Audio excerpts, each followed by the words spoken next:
કે ક્વાહમ મંદમતી, ક્યાં હું મંદમતી વાળો એવો શ્રીધર, અને ક્વ ઈદમ મંથનમ ક્ષીરવારી દેહે, એટલે કે દૂધના સાગરને મથવાનો છે અને એમાંથી મારે માખણ કાઢવાનું છે. હું તો એકદમ સામાન્ય છું.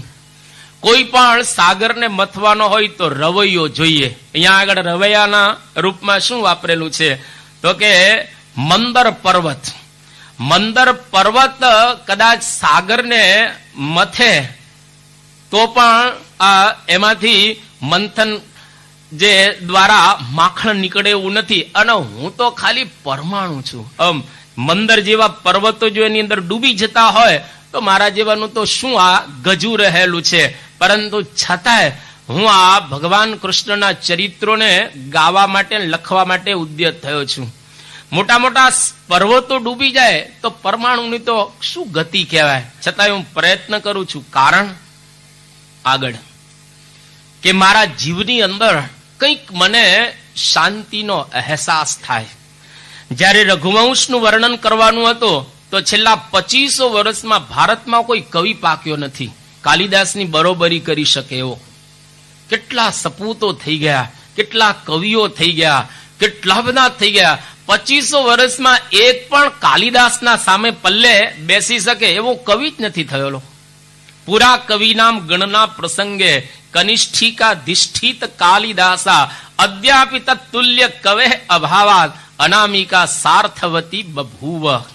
આ કાલિદાસ માટે શ્લોક કહેવાયેલો છે કે આ આપણી 5 આંગળી છે. આ કનિષ્ઠિકા નાની, આને અનામિકા કહેવાય. આ મધ્યમાં, આ તર્જની અને અંગુષ્ઠ, આ સંસ્કૃતમાં 5 નામ રહેલા છે. આનું નામ અનામિકા, નામ વગરની, જ્યાં આપણે પૂજન કરવા માટે વાપરીએ છીએ. પેલા કવિઓની ગણના કરવામાં આવી કે પહેલું નામ કોનું, કે કવિ કાલિદાસ. એની નજીક કોઈ નહીં. આ બીજી આંગળી સાર્થક થઈ ગઈ અનામિકા, નામ વગરની હજુ છે. આટલો મોટો કવિ અને આટલા મોટા ગજાનો કવિ કાલિદાસ હતો. એ કાલિદાસ જયારે રઘુવંશનું વર્ણન કરે છે, આ રઘુવંશ એટલે સૂર્યવંશ કહેવાય. સૂર્ય અને ચંદ્ર 2 વંશમાં આખું ઇન્ડિયા વેચાયેલું છે. તો સૂર્યવંશનું જયારે વર્ણન કરતા હતા એ કવિ કાલિદાસ, ત્યારે પ્રારંભમાં એ પણ લખે છે. શું લખે છે કે ક્વ સૂર્ય પ્રભવો વંશ ક્વ ચાલ્પ વિષયામતિ તિતીર્ષુર દુસ્તરમ મોહા ઉડુપે નાસ્મિ સાગરમ. ક્વ સૂર્ય પ્રભવ વંશ, ક્યાં સૂર્યનારાયણથી ઉત્પન્ન થયેલો આ વંશ, અને ક્યાં હું, કાલિદાસ બોલે છે, ક્યાં હું અલ્પ વિષયા મતિ, મારી મતિ તો બહુ જ અલ્પ છે, સાવ સામાન્ય છે. છતાં પણ એક સામાન્ય હોડી લઈને, આમ તો સાગરને તરવો હોય મોટું વહાણ જોઈએ, સામાન્ય હોડકું ચાલે નહીં. નદી તરી શકાય, નાનકડી ખાડી હોય તો તરી શકાય, પણ એના દ્વારા મહાસાગર એ તરી ન શકાય. એટલે કે નાનકડી હોડી લઈ અને હું આ રઘુવંશનું વર્ણન કરવા માટે જઈ રહેલો છું. મારી એકદમ અલ્પ વિષયા મતિ છે, પણ છતાંય હું વર્ણન કરું છું. કેમ? આ બધાએ જવાબ બહુ સુંદર આપેલા છે, પણ બધાનો જવાબ ભેગો કરીએ એવો જવાબ તુલસીદાસજીએ રામાયણમાં આપ્યો. એના પ્રારંભની અંદર તુલસી બહુ સારા વિદ્વાન હતા. વિદ્વાન હતા અને પાછા ભક્ત હતા અને કવિ હતા. 3 વસ્તુ ભેગી હતી. જ્યાં આગળ એકલા કવિ હોય ત્યાં ઊંડાણ ના આવે, અને એકલા વિદ્વાન હોય પણ એની અંદર કવિત્વ ન હોય તો લલિતતા ના આવે. અને વિદ્વાન અને કવિત્વ બે ભેગું થાય તો ભક્ત ન હોય, એટલે અંદર ભાવના ઉમેરી ન શકો. જ્યાં વિદ્વાન, કવિ અને ભક્ત 3 ભેગું થાય એ ગ્રંથ અદ્ભુત બનતા હોય છે. એટલે આજે રામચરિત માનસ અદ્ભુત ગ્રંથ જે 500 વર્ષથી ગવાય છે, અને આમ તો એને વ્રજ ભાષામાં જ લખવાનો હતો, પણ લોકોને એવું લાગે કે આ સામાન્ય છે, એટલે શરૂઆતમાં 7 શ્લોક અને સંસ્કૃતમાં લખે, પછી રામાયણમાં લખવાનો પ્રારંભ, વ્રજ ભાષામાં લખવાનો પ્રારંભ કરે છે. તો તુલસીદાસને એવું કહેવામાં આવ્યું કે કેમ તમે આ રામાયણ લખો છો. અત્યારે કેટલાય રામાયણો છે અને વાલ્મીકી રામાયણ તો 21 લાખ વર્ષથી ભારતમાં ગવાય જ છે. એનું એ પાછું ઉતારવાનો મતલબ શું? આપણે જેમ શરૂઆતમાં વાત કરીને આ 9 શાસ્ત્રો આપણા સંપ્રદાયની અંદર છે. 9 વાત એક જ છે. બિલકુલ નવી વાત એની અંદર નથી. ફક્ત ખાલી શૈલી બદલાય છે. હરિલામૃત લો કે ભક્ત ચિંતામણી લો કે હરિચૈતન્ય સાગર લો કે ગમે તે લો, વાત એકની એક જ છે. પણ તુલસીદાસજીએ જવાબ સરસ આપ્યો કે હું એટલા માટે લખવા ઉદ્યત થયો છું, બોલવા ઉદ્યત થયો છું અને મને એની અંદરથી કંઈક પ્રાપ્ત થાય છે. શું પ્રાપ્ત થાય છે? એના શબ્દોમાં જો શાસ્ત્રીજી મહારાજના જીવન ચરિત્રની અંદર જે પ્રસંગો આવે છે એ કોઈ પ્રસંગો નવા નથી. છેલ્લા 1 વર્ષથી બધી સભાઓમાં આપણે સાંભળતા આવ્યા છે. છેલ્લા 1 વર્ષથી રવિ સભામાં પણ અવારનવાર એ લક્ષી પ્રોગ્રામો થયેલા છે. અને તદ ઉપરાંત આપણે ચાતુર્માસના નિયમોની અંદર લિખિતન યજ્ઞ પુરુષ દાસ અને શાસ્ત્રીજી મહારાજના જીવન ચરિત્રના 2 ભાગ એ પણ બધા હરિભક્તો વાંચી ગયા છે, 1-2 વખત. હવે આ બધા જ ચરિત્રો જાણીતા છે, છતાં પણ આપણે કેમ કહીએ છીએ અને કેમ સાંભળીએ છીએ? તુલસીદાસજીએ જવાબ સરસ આપ્યો છે કે નાના પુરાણ નિગમાગમ સંમતમ યદ રામાયણે નિગદિતમ ક્વચિદન્યતોપી સ્વંતઃ સુખાય તુલસી રઘુનાથ ગાથા ભાષા નિબંધમતિ મંજુલ માતનોતી. કે આ બધા ચરિત્રો હું ગાઉં છું એની પાછળનું એક જ રહસ્ય છે. સ્વંતઃ સુખાય તુલસી રઘુનાથ ગાથા. ભગવાન અને ભગવાનના સંત કે ભક્ત એના ચરિત્રોની ગાથા આપણે ગાઈએ છીએ કે સાંભળીએ છીએ, એની પાછળનો ઉદ્દેશ એટલો જ રહેલો છે. સ્વંતઃ સુખાય તુલસી રઘુનાથ ગાથા. આપણને સુખ પ્રાપ્ત થવું જોઈએ અને માણસ માત્રની પ્રવૃત્તિ સુખ મેળવવાની છે. ફક્ત રવિન્દ્રનાથ ટાગોર એક જ બોલે છે, એક જ જુદું બોલ્યા કે માણસની પ્રવૃત્તિ સુખ મેળવવાની નહીં, માન મેળવવાની છે. આ રવિન્દ્રનાથ ટાગોરને બાદ કરો તો બાકીના બધા જ એક જ વાત કરે છે કે માણસની મૂળભૂત પ્રકૃતિ સુખ પ્રાપ્ત કરવાની છે. એટલે આપણા બધાના અંતરની અંદર એક તો ઈચ્છા રહેલી છે કે આપણે સુખ મેળવવું છે. તો કયા પ્રકારનું સુખ મેળવવું છે એની વાતો આપણે ઘણી વખત સાંભળી ગયા છીએ. આપણા તો અક્ષરધામનું સુખ અનુભવવું છે, મેળવવું છે. આ લોકના સુખ છે અને આ લોકની અંદર પણ આનંદ રહેલો છે, પણ આપણા અંતરની અંદર અક્ષરધામનું સુખ મેળવવું છે, એક ઈચ્છા છે. તો આ ચરિત્ર દ્વારા આપણને એક દિશા તો મળશે, આપણને એક માર્ગ તો પ્રાપ્ત થશે, આપણને કેડી તો મળશે કે આવી રીતે ચાલીએ તો ખરેખર અક્ષરધામને પામી શકાય. બાકી આ સંસારના જુદા જુદા પ્રકારના સુખો રહેલા છે. ખાવા પીવામાંથી પણ આનંદ આવે છે. એ તમે દરબારી ગોટા ખાઓ, બટાટા વડા ખાઓ, બાદશાહી ચા પીવો કે અનંત પ્રકારના પીણા છે, મજા તો આપણને આવે જ છે. અત્યારે ધનુર્માસ શરૂ થયો, શીરામાં કેટલી સરસ લાઈન લાગે છે અને સાંજે 4 વાગે ઠાકોરજીના પ્રસાદમાં કેટલી લાઈન લાગે છે. અરે ઘણા તો ઓલો 4 વાગ્યાનો પ્રસાદ દોડતા હોય છે તરત. હવે એમાં ખાલી 2-4 ટુકડા જ મળવાના છે પ્રસાદમાં, પણ 2-4 ટુકડામાં કેટલો આનંદ આવે છે. શીરામાં ક્યાં બધા ધરાઈ જવાના છે? તમારે નાસ્તો તો કરો, નાસ્તો તો ચા પાણી પીને આવતા હશો, પણ એ થોડો પ્રસાદ મળે છે તો એમાં કેટલો સરસ આનંદ આવે છે. એટલે ખાવા પીવાનું એક સુખ તો છે જ ને. ખાવા પીવાનું સુખ છે, હરવા ફરવાનું એક સુખ તો રહેલું છે ને.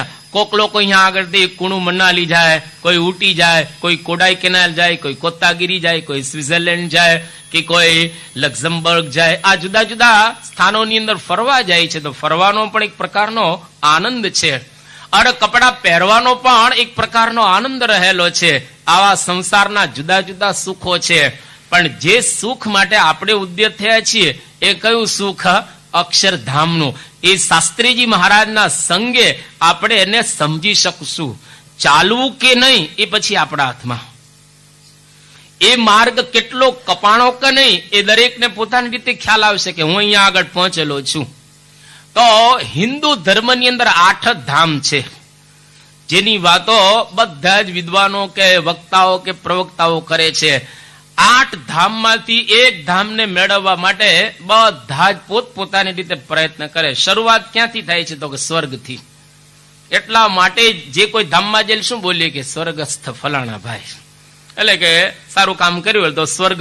એનાથી થોડાક તમે આગળ ચાલો એટલે કૈલાસ આવે. સ્વર્ગ કૈલાસ આવે. એ કૈલાસની અંદર જવું હોય તો થોડો ઓર દાખલો કરવો પડે. શંકર ભગવાનને થોડા વધારે પસંદ કરીએ. સ્વર્ગની અંદર તો તમે પ્રામાણિકતાથી રહો અથવા તો કઈ સારા કામ કરો સમાજ લક્ષી તો સેજે સેજે સ્વર્ગમાં જઈ શકાય. પણ કૈલાસમાં જવું હોય તો ઉપાસના શંકરની કરવી પડે. એમણે એમ કૈલાસ મળે નહીં. એટલે થોડોક દાખલો કરવો પડે કૈલાસ જવા માટે.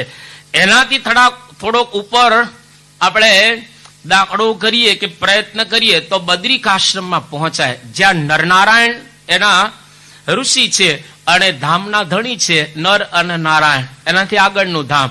ત્યાંથી થોડાક ઉપર ચાલો એટલે આવે શ્વેત દ્વીપ, જ્યાં વાસુદેવ નારાયણ રહે છે અને એમના પણ ભક્તો એના ધામની અંદર ત્યાં આગળ નિવાસ કરીને રહે. એમાં થોડોક વધારે પ્રયત્ન કરવો પડે.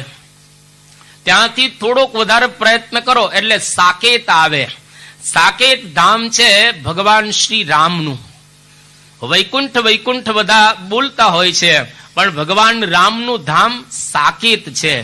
અને સાકેત પછી આવે વૈકુંઠ, જેમાં લક્ષ્મી નારાયણ દેવ રહે છે.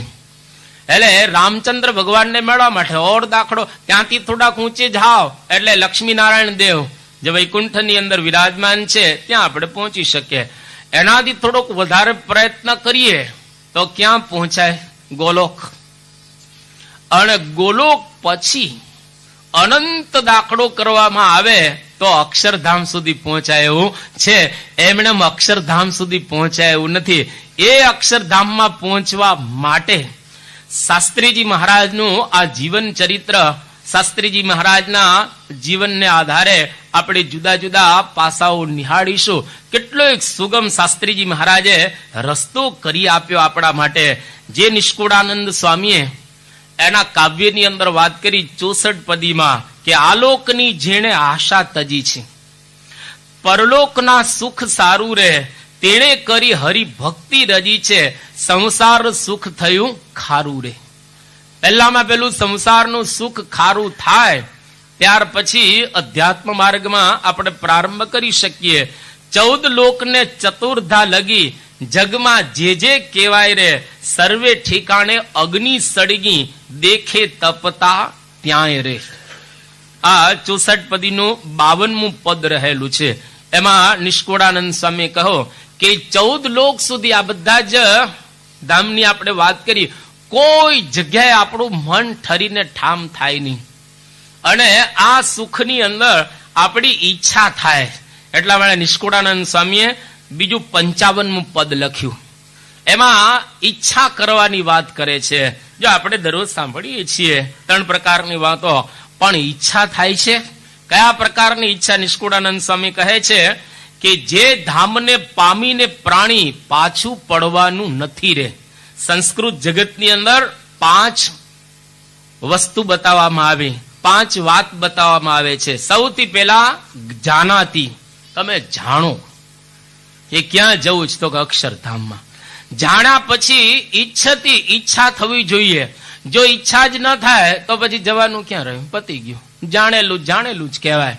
માણસ ઈચ્છા નથી કરતો કે ભાઈ અક્ષરધામ છે, બાપાનું સુખ છે, ફલાણું છે, ઢીકડું છે, અમને વચનામૃતનો ખ્યાલ છે, સ્વામીની વાતોનો ખ્યાલ છે અને જીવન ચરિત્રનો ખ્યાલ છે. જાણ્યું, હવે ઈચ્છા કરો. ઈચ્છતી. ત્રીજો શબ્દ ચેષ્ટતે, એટલે કે હવે પ્રયત્ન કરે, ચેષ્ટા કરે થોડી થોડી. ત્યાર પછી પ્રાપ્નોતી, એટલે પ્રાપ્ત કરે. પ્રાપ્ત થઈ જાય ત્યાર પછી અનુભવની વાત જુદી છે. ધારો કે કોઈ વ્યક્તિ સફરજન મેળવવા માટે પ્રયત્ન કરે, જાણે, ઈચ્છે, પછી ચેષ્ટા કરે સફરજન મેળવવાની, સફરજન એના હાથમાં આવી જાય તો એ સ્વાદ નો આવે. સફરજન તમારા હાથમાં આવી જાય એનો મતલબ એવો નથી કે તમને સફરજનનો સ્વાદ આવે, એને અનુભવવું પડે, કેતા ખાવું પડે. આ 5 સ્ટેપ બતાવવામાં આવ્યા. એટલે નિષ્કુળાનંદ સ્વામી કહે છે કે અક્ષરધામ કેવું છે તો કે જ્યાં સુખ સુખની ખાણી, સર્વે પર છે સુખની ખાણી, કેવું કહીએ તેને કથી રે, અનંત મુક્ત જ્યાં આનંદે ભર્યા, રહે છે પ્રભુજીની પાસ રે, સુખ સુખ જ્યાં સુખના દરિયા, ત્યાં વસી રહ્યા વાસ રે. એના સુખનું કોઈ વર્ણન થઈ શકે એવું નથી. સુખ સુખ અપાર સુખ રહેલું છે. એ સુખનો અનુભવ થાય તો જ ખબર પડે. અમુક છે ને અનુભવનો જ વિષય કહેવાય. તમે 5 સ્ટાર હોટલની અંદર કોઈ દિવસ ગયા ન હો તો ખબર કેવી રીતે પડે કે 5 સ્ટાર હોટલના સુખ કેવા છે.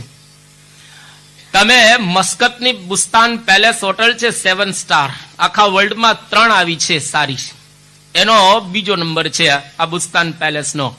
હવે એ હોટલની મહેમાનગીરી ક્યારે માણી ન હોય, એ હોટલમાં ક્યારે પગ દીધો ન હોય, એના કોઈ રૂમમાં તમે ઉતરેલા ન હોય તો ખબર કેવી રીતે પડે કે આ બુસ્તાન પેલેસનો આનંદ આવા પ્રકારનો રહેલો છે. કોઈ દિવસ અંદાજ જ ના આવે, કોઈ દિવસ અંદાજ ના આવે. એટલે એનો અનુભવ પણ કરવો પડે તો જ ખબર પડે કે આ સુખ આવા પ્રકારનું રહેલું છે.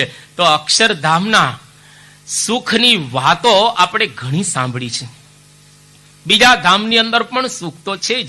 કૈલાસમાં સુખ છે, ગોલોકમાં સુખ છે, બદ્રિકાશ્રમમાં સુખ છે, પણ અક્ષરધામના સુખની વાત કંઈક ઓર રહેલી છે. નિષ્કુળાનંદ સ્વામીના શબ્દો, એવા ધામની આગળ બીજા શી ગણતીમાં ગણાય રે, મહાપ્રલય કાળના અગ્નિમાં સીજા હંમેશ જે હણાય રે. કેટલી અદ્ભુત એક સાદી ગુજરાતીમાં નિષ્કુળાનંદ સ્વામી વાત કરે છે કે એવા ધામની આગળ બીજા શી ગણતીમાં ગણાય, કોઈ એની ગણના જ નથી. મહાપ્રલય આવે કે આત્યંતિક પ્રલય આવે ત્યારે બધા જ ધામોનો નાશ થાય, ફક્ત એક અક્ષરધામ રહે છે. બીજા બધા જ ધામો ગોલોક, વૈકુંઠ વગેરે વગેરે એ બધા ધામોનો નાશ છે. શાસ્ત્રોની અંદર બતાવે છે, અહીંયા આગળ આપણે એનો ઉલ્લેખથી પૂરતું રાખીએ, પણ એક ધામનો નાશ બતાવવામાં આવેલો છે. અક્ષરધામનો નાશ બતાવવામાં આવ્યો નથી. પ્રકૃતિ પુરુષ પ્રલયમાં આવે, ભવ બ્રહ્મા ન રહે કોઈ રે, 14 લોક ધામ રહેવા ન પામે, સર્વે સંહાર હોય રે. આ નિષ્કુળાનંદ સ્વામી 56મું પદ લખ્યો 64 પદીની અંદર. ટૂંકમાં અક્ષરધામ નિત્ય છે. અક્ષરધામને પામવા માટે આ સુંદર અવસર આવેલો છે. અને એ અક્ષરધામમાંથી શાસ્ત્રીજી મહારાજ જેવા પુરુષ આલોકની અંદર આવેલા છે, જેની વાતો આપણે સાંભળવાના છીએ. નિષ્કુળાનંદ સ્વામી બીજી પણ વાત કરી, એવા ધામને પામવા કાજ અવસર અમૂલ્ય આવ્યો સુખનો મળી સમાજ, ભલો અતિ મન ભાવ્યો. કેટલો એક અદ્ભુત અવસર આવી ગયો. કોઈ જગ્યાએ આપણે ક્યાંય બંધાણા નહીં, અને આ બીએપીએસ સંસ્થાની અંદર અને શાસ્ત્રીજી મહારાજ, યોગી બાપા અને પ્રમુખ સ્વામી મહારાજના યોગમાં આવ્યા. એટલે કેટલા અહોભાગ્ય કહેવાય. આપણા સમય એકદમ અદ્ભુત આપણા માટે આવેલો છે. આ અવસર આવ્યો છે, તક મળેલી છે. તકનો લાભ પણ લઈ શકાય અને તકને ગુમાવી પણ શકાય. એક ઘાયલ કવિ સારો થયો અને એને ઘણી વાતો સરસ કરી છે આ સંદર્ભમાં. નથી બુલંદીની ઘાયલ સમયની કિંમત છે, સિતારા સામે નિહાળે છે કોણ આ રાત પછી. સમયની કિંમત છે. સમય વીતી ગયા પછી શું કામનું. એક વખત સમય જતો રહ્યો, કાર્યક્રમ થયો પૂરો. સજની ટાણું આવ્યું ભવજળ તરવાનું. આ ભવજળ તરવા માટેનું ટાણું આવ્યું છે.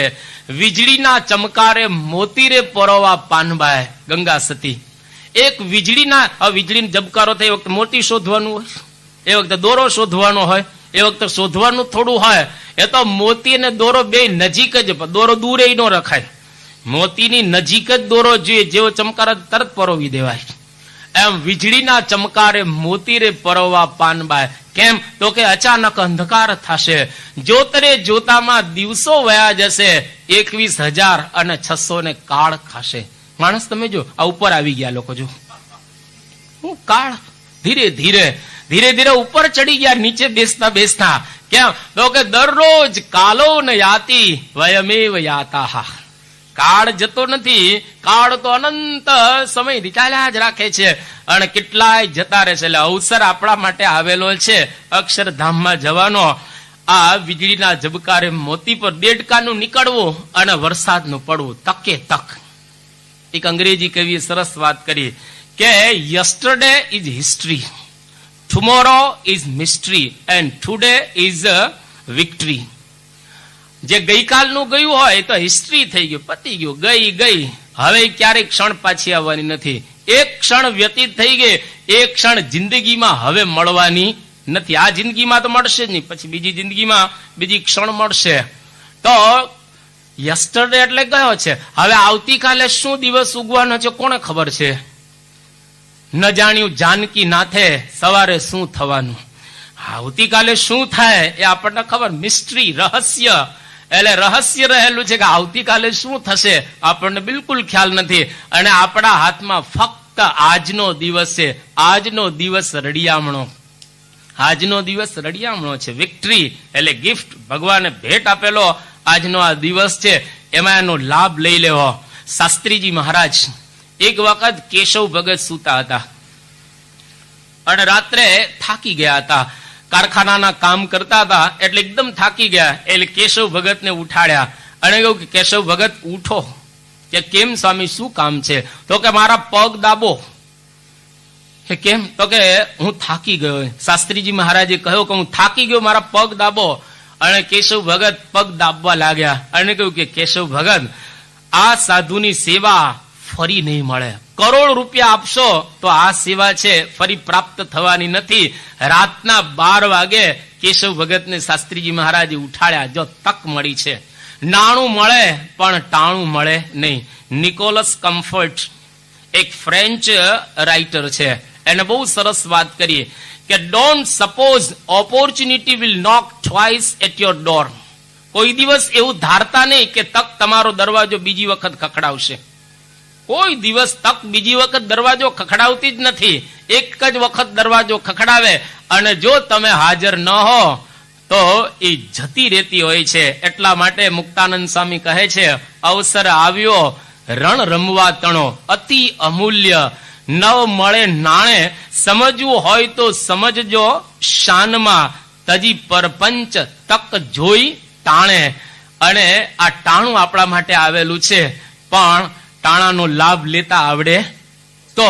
એટલે આપણા માટે આ શાસ્ત્રીજી મહારાજના જે ચરિત્રો છે, એક તો શાસ્ત્રીજી મહારાજનો સાર્ધ શતાબ્દી મહોત્સવ 24મી જાન્યુઆરીએ આવી રહેલો છે. આપણે જવાના છીએ ત્યાં આગળ લાભ લેવા માટે. જો શાસ્ત્રીજી મહારાજનો મહિમા આપણને સમજાયો હશે તો ઉત્સવની અંદર પણ એક અનેરો આનંદ આવશે. અને જો સમય ગુમાયો તો જેમ તુલસીદાસજી કહે છે, કા બરખા પુની કુશી સુખાને, સમય ગયે પુની કા પીછી તાને. એક વખત વરસાદ વરસી ગયો અને વાવવાનું ચૂકી ગયા તો પતી ગયું. એક નાનકડા દ્રષ્ટાંતથી જ પૂરું કરીએ. એક કુંભારનું ગામ હતું, જેમાં કુંભારો ખેડૂત હતા.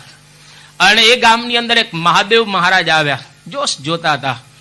એક કુંભાર ખેડૂત મહાદેવ મહારાજને કહે છે કે હમણાં વરસાદ થયો, હવે મારે વાવવું ક્યારે? એટલે મહાદેવ મહારાજે કહ્યું કે વીંછીડો ઉતરે 3 દિવસ પછી ત્યારે વાવજો. વીંછીડો ઉતરો 3 દિવસ, ભયંકર તડકો પડેલો, 3 દિવસમાં ખેતર સુકાઈ ગયું. અને પેલો ગયો કુંભાર ખેડૂત ત્યાં વાવવા માટે. હવે 3 દિવસમાં ખેતર તો સુકાઈ ગયેલું. તો ત્યારથી કહેવત પડી કે જ્યારે વાવણી, તાવણી અને ચાસણી આવે ત્યારે રાહ નહીં જોવી. વાવણીમાં રાહ જો તો સુકાઈ જાય, તાવણીમાં રાહ જો તો ઠરી જાય, અને ચાસણીમાં રાહ જો તો લઠ્ઠો થઈ જાય. એટલે વાવણી, તાવણી અને ચાસણી એમાં કોઈ દિવસ રાહ ન જોવી, પણ એ તરત કામ કરી લેવો. તો આવા શાસ્ત્રીજી મહારાજ જે અક્ષરધામમાંથી આવેલા પુરુષ હતા, એના ચરિત્રોનો આજથી આપણે પ્રારંભ કરીએ છીએ. અને શાસ્ત્રીજી મહારાજ ધામમાં જશે ત્યાં સુધીના બધા જ ચરિત્રો આપણે જેટલા આપણાથી ગાઈ શકાશે એટલા આપણે અહીંયા આગળ સમયની મર્યાદામાં રહી અને ગાશું. શ્રી સ્વામિનારાયણ ભગવાનની ગુણાતીતમ અતીતમ અતીતમ